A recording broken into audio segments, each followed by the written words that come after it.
Hi, I'm Mel Krakowski and I'm an artist. Today I'm going to show you how to draw a bird cage. Now this is going to be a rounded bird cage, so you want to start off with an oval for the top. Very slim oval.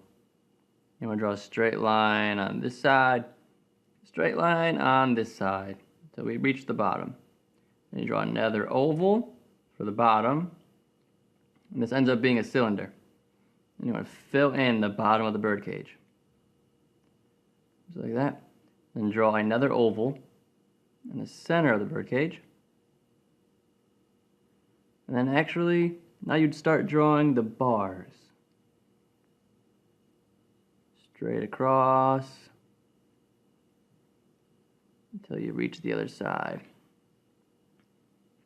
And for the top, it'd be rounded, kind of like a half moon, half circle.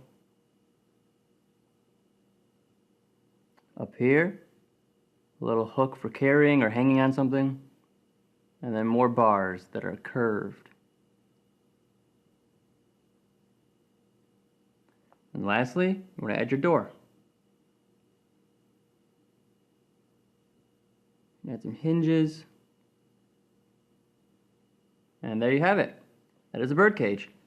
Thank you for watching, and keep on drawing.